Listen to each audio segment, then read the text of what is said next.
मार्ग वाकडा धरू नको. भारतभूची लेकरे आपण, जाती जातीमध्ये फुटू नको.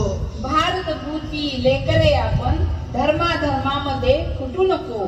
भारतभूची लेकरे आपण, भाषे भाषेमध्ये फुटू नको. भारतभूची लेकरे आपण, प्रांतामध्ये फुटू नको.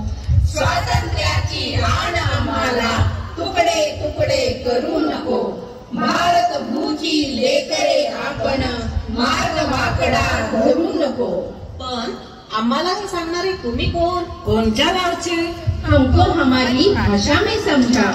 तुला मराठी येत नाही? अम्मा की बंगाली येते. मने गुजराती आवडे. हमें उर्दू आती है. अरे अरे बस. असेच आपले आपले प्रांत धरून आपले स्वातंत्र्य सैनिक फक्त आपल्या स्वतःच्या राज्यासाठी, भागासाठी लढले असते तर भारत स्वतंत्र झाला असता का? सावरकरांनी फक्त महाराष्ट्र बघितला असता, गांधीजींनी गुजरात, बोसांनी बंगाल आणि भगतसिंगने पंजाब, तर भारत स्वतंत्र झाला असता का? तुम्हाला देश हवा आहे की देशाचे तुकडे? तेव्हा तुम्ही असता. तुमच्यासारखे कोणत्या विचाराचे असते तर एकाच्या जागी शेकडो पाकिस्तान आणि बांगलादेश तयार झाले असते. सुदैवाने तेव्हा देशाला बांधून ठेवलं होतं एका मंत्राने. कीर काळोख्याच्या रात्री गणेश खंडीच्या निर्जन रस्त्यावर 3 भावंडे पिस्तूल आणि तलवारी घेऊन दबा धरून बसले. तिघही तरणी मुलं, तिघांचीही लग्न झालेली, दोघांना तर मुलं बाळा आहे. पण आज मुलाबायकांना घरी सोडून त्या सुनसान संख्येवर गोंद्या आला आहे. शब्दांची जीवाची राण करून वाट बघतायत. मरणारा अगदी खेळू का याचं कारण तो मंत्र. अलीपूर कोटेच्या आवारात एक फिरते कोवळं मूल. जन्मतःच उजवा हात निर्जीव. त्या हाताने काजळीही उचलू शकत नाही. त्याच हाताला वजनदार वस्तू बांधून आज तो पिस्तूल उचलतो का? कारण हा मंत्र. लंडनच्या एका सभागृहात सर्वांसमोर एका बड्या इंग्रज ऑफिसरला गोळ्या घालून एक तरुण शांत उभा होता. पोलिसांनी हात लावताच म्हणाला, डोंट टच. माझ्या पोटाची इस्त्री बिघडेल. कुठून आणली मदनलाल धिंगरांनी ही सहजता? त्या मंत्रातून. बंगालात फासावर लटकण्याआधी एक मुलगा आपल्या आईला म्हणतो, एकदाच परवानगी दे आई. हा असा जातो आणि फिरून येतो, हसत हसत चढेल फासावर. सारं जग बघत राहील. 10 महिने 10 दिवसानंतर मावशीच्या पोटी जन्म घेईल. आणि आई जर तू मला ओळखू शकली नाहीस तर माझ्या गळ्याकडे पहा, तुला फाशीचा उरण दिसेल. तेव्हा ओळख मी तुझा खुदीराम आहे. कुठे कमावले त्याने हे? वाघाच्या काळीच त्या मंत्रातून.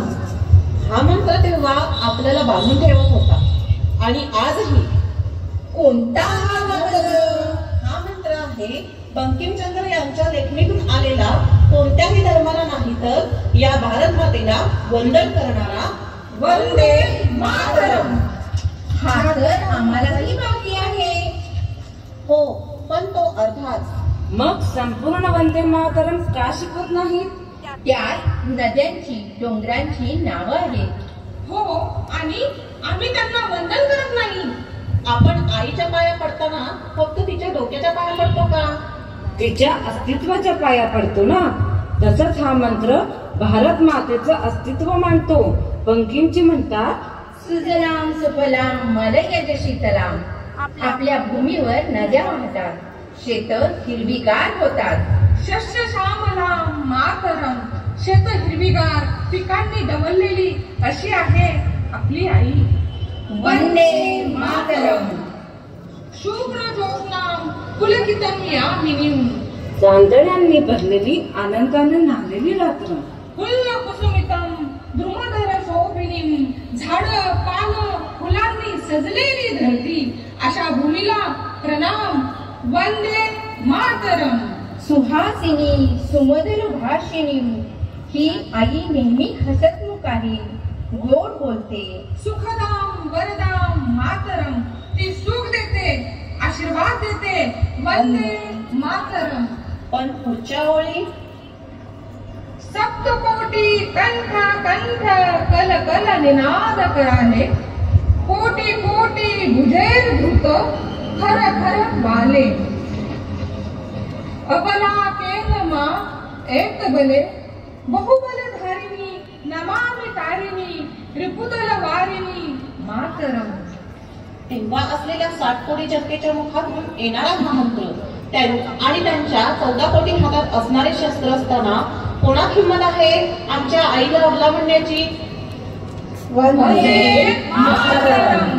तुम्ही विद्या तुम्ही धर्म, तुम्ही रिद्धी तुम्ही मर्म, त्वमहि प्राणाः शरीरे, बाहुते तुम्ही मा शक्ती, हृदये तुम्ही मा भक्ती, तोमारी प्रतिमा गडी मंदिरे मंदिरे.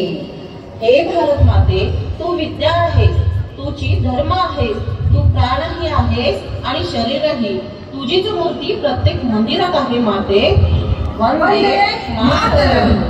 तू ही दुर्गा दश प्रहरण धरिणी, कमला कमल दल विहारिणी, वाणी विद्यादायिनी, नमामि त्वाम नमामि कमलाम, अमलाम अतुलाम सुजलाम सुफलाम मातरम मातरम.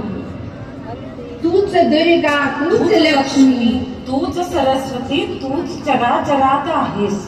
वंदे मातरम या गीताला या वर्षी 150 वर्ष पूर्ण होत आहे. हा संपूर्ण भारत एकसंघ ठेवणारा मंत्र हा निवळ मंत्र नाही, तर आजच्या काळाची गरज आहे. देशासाठी देशाच्या प्रगतीसाठी आपलं वैविध्य जपून विविधतेला एकता दाखवण्यासाठी या आपण सारे पुन्हा म्हणूया सगळे मिळून वंदे मातरम वंदे मातरम वंदे मातरम.